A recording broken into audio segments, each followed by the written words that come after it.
烟雲十六聲豆瓣評分9.9，催淚劇情 Top 10。我知道這些故事你已經看過了千百遍，但是相信我，再看一遍，你依然會熱淚盈眶。紅線刀割之死，這是煙雲十六聲給我們所有人遞的第一把刀子。你最疼愛的小棉襖，你最敬佩的好大哥，都在一瞬間離你而去，仿佛他們從來就沒有來過。你想和刀哥去闖江湖，但不希望紅線跟着你遭遇不測。你自認為神仙渡是最安全的地方，殊不知動亂的戰爭年代，兵戎能及之處，沒有一方會是淨土。你想救神仙渡的無辜村民，可是成為英雄的代價就是失去生命。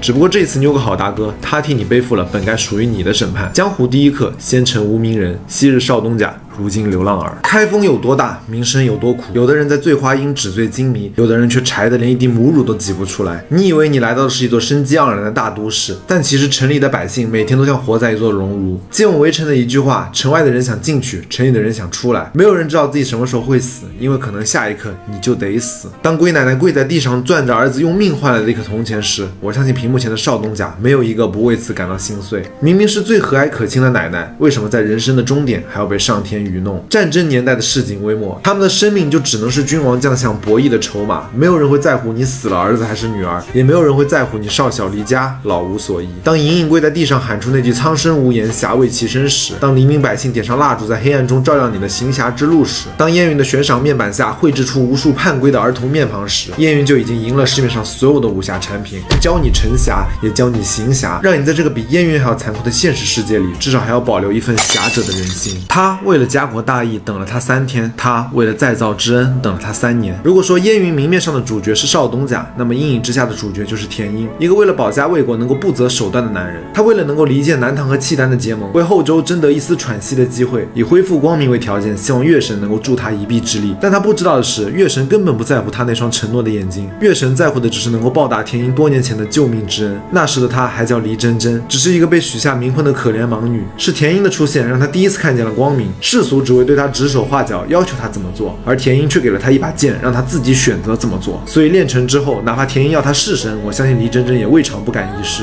因為7歲那年他就已經看過了自己的神。可惜紅塵無情，刀劍無眼，最終黎真真也没能把自己心中的感激親自說給田英去聽，而田英也沒法親自履行和黎真真之間的約定。麻布袋只是個卑微到不能再卑微的驛站雜役，但他卻為了關中百姓能過上一個不挨凍的冬天，毅然決然地踏上了一條危機四伏的歸鄉之路。長安真的很遠嗎？其實也沒有這麼遠，只是有的人希望他們相隔很遠。他磨破了30雙草鞋，雪茄在腳底結了又落，沙暴捲走乾糧時就嚼2把駱駝刺，土匪搶走水袋時便飲自己的汗與淚。麻布袋裡的棉種沉甸甸的，像踹着整個西域的月光。他見過同路者倒在箭雨裡，見過綠洲變成白骨灘，卻始終把布袋護在胸口，那是比性命還要金貴的念想。有人勸他扔了吧，雜役配不上這樣的使命，他只是咧開乾裂的嘴笑，露出缺了牙的豁口。當風吹過敦煌的沙丘，仿佛還能聽見駝鈴聲裡的低語。原來真正的俠義從來不在青史留名，而在每一粒埋進土壤深處的種子裡，在每個明知不可為而為之的瞬間，在千萬個像麻布袋這樣的凡人用脊梁撐起的家國天下，難道不曾被人看見，他們便不能盛開嗎？碼頭村的故事要從千百個挖井人之一的賀有渠說起。有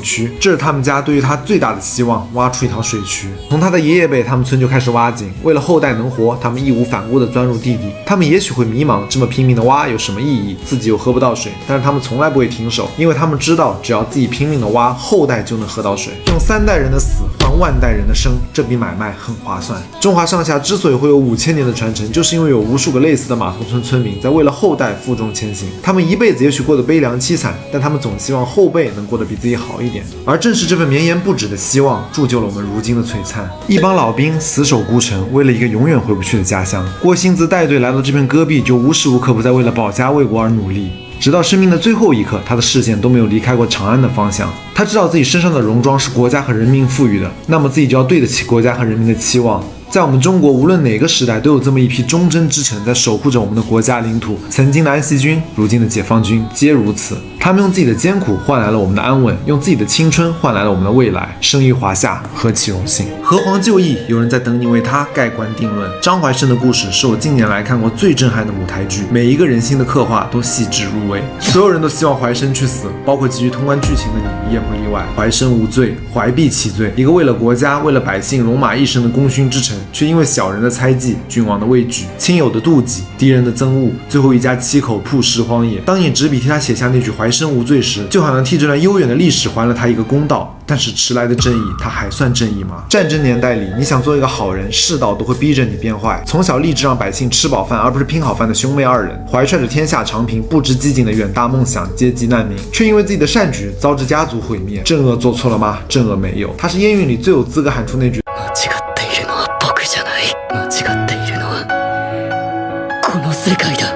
沈一伦做錯了嗎？他也沒有，因為他在當時只是個手無縛雞之力的孩子，他哥哥犯下了罪，最後卻讓他以命去償。命運把他們三人帶到了對立面，最後卻又收束回了鄭惡一人身上。沈一倫帶着鄭惡的理想走了半程，現在輪到鄭惡自己走完全程了。那麼說到這裡，不得不提醒一下各位燒冬瓜，今天星期六，還有我們的美團、京東、餓了麼大戰，別想太多。現在的我們依然還是拼好飯，鄭惡這條路還得我們繼續接棒走下去。但今晚的羊毛別忘了先薅。阿依努一家三口一直為老爺們釀制精美的葡萄酒，他們感恩戴德，從來沒有一個思考過自己的生活如此不幸，就是因為這些權貴的剝削。可是他們的愚忠在權貴眼中就是個笑話，不高興了隨手碾死你，就跟碾死隻螞蟻一樣簡單。他們從來沒有把阿依努這些下民當作是人，所以直到阿依努投毒反殺他們所有人時，他們也沒有想過大象有一天會被螞蟻反噬。而同樣是失去了至親之人，可惜我們卻只能在夢中泄憤。你說這荒唐的世界，有能力的人保護不了身邊的人，沒能力的人也保護不了身邊的人，那你學着劍又有何用？榮淵的故事是亂世中一捧滾燙的灰燼，明明燃盡了所有，卻仍然渴望在風裡留下一點飛行的痕跡。